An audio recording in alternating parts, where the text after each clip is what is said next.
قال انه ما نلعب لاي منتخب، قال نظن عنده يعني الى في لا بوسيبيليتي دو جوي بور توا ناسيون نظن فرنسا المغرب ولا ولكن قال انا ما نلعبش للمنتخب المغربي. قال بصريح العباره، خالد في تصريح اللي نظن اللي كاس زاد فناك، قال بلي انا ما نلعبش المنتخب المغربي وما نلعبش في المنتخب الفرنسي، يعني اخترت المنتخب الجزائري. علمونا حتى في المدارس باللي احنا اعظم من اعظم 3 ثورات في السياكل الدرني. كنا احنا ولينا نقولوا واحد الوقت احنا الكبار، احنا اللي شامبيون، احنا نغلبوا كاع الناس، احنا كذا احنا كذا احنا كذا. اليوم احنا رانا في يعني رجعنا ضعفونا بهذا السياسه. يا سيدي قال لك ملاعب جزائري مغربي رفض يلعب المغرب، وقال لك ما لعبش المنتخب المغربي وغادي يلعب الجزائر ويرفض يلعب مع اي منتخب.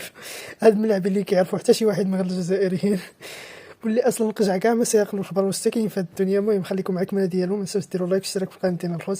احنا ماشيين شويه بشويه بلايكات والاشتراكات ديالكم باش كدعمونا، وخليو واحد الكومونتير وشكرا بزاف، وخليكم معكم هذا الفيديو. رفيق قيطان اللي اختار تمثيل الجزائر وغير جنسيته الرياضية، صاحب 24 سنة، الذي ينشط في الدوري البرتغالي مع نادي إستوريل، وهو محل طمع نادي بنفيكا. سي خالد، بالنظر لما قدمه في الآونة الأخيرة، هو سجل 7 أهداف وقدم 4 تمريرات حاسمة في 32 مباراة في مختلف المنافسات. لا على كل حال هو صغيت ان بلوس للفريق الوطني. الحق انا ما نعرفوش هذه اللعبه هذا، مي بون دي مومون اظن بلي الفيدراليه الجزائريه تفاهمت معاه وغير الجنسيه باش يمثل الفريق الوطني. ابري المستوى في الفريق ما راحش حتما، ما راحش يكون فريمون معيار بارابور المستوى اللي راح يكون في الفريق الوطني. شفنا لاعبين يولي في الفريق تاعهم المستوى تاعهم فريمون عالي، وكيجوا الفريق الوطني حاجه واحده اخرى، باسكو لازم كوميم تاقلم، لازم كاين خصوصيات افريقيا اللي ما تكزيستيش في الفرق الاوروبيه، دونك لازم يتاقلم. دونك نشوفوا دوك الا استدعاه المدرب الوطني الجديد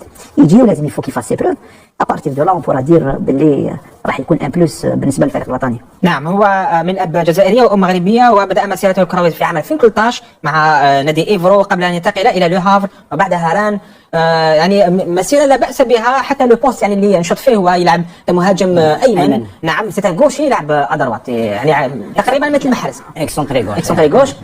شفنا فيديوهات تاعو، الجزائريين كلهم اكتشفوه على مواقع التواصل الاجتماعي، يعني لديه لا باس به من مستوى، بامكانه تقدم الاضافه للمنتخب الوطني طبيعه الحال. ولكن كما تفضل هو الخوص كما سمعتوا فان هذا اللاعب الجزائري هذا اللاعب مغربي عفوا رفض انه يلعب للمنتخب المغربي ولن يلعب الا للجزائر. هذا اللاعبين اللي ما كيعرفوا حتى شي واحد من غير الجزائر الجزائريين ما كيعرفوهاش، كاملين كيعرفوها غير وليد الصادي ديالو وشي مدرب تما كيعرفوه، حيت انه كيلعب معاه صافي هادشي ما كاين. صراحه هادشي اللي كيعدلوا فيه جا مباشره مورا ما اختار دياز اللاعبين المغرب. قالوا شنو يعدلوا باش يخطفوا تاهم الاضواء. اجي نقولوا باللي واحد من اللاعبين مغربي رفض يلعب المغرب، حول ولا قوه الا بالله. هادشي ما كان. حنا الغرض ديالنا ماشي الفتنه، حنا الغرض ديالنا فقط كنضحكوا، فقط قصارين وصافي. ما تنساوش ديروا لايك واشتراك في القناه ديالنا الخوت، ما تنساوش تخليو واحد الكومونتير وتشتركوا الخوت بها، كدعمونا بزاف. وشكرا بزاف للدعم ديالكم.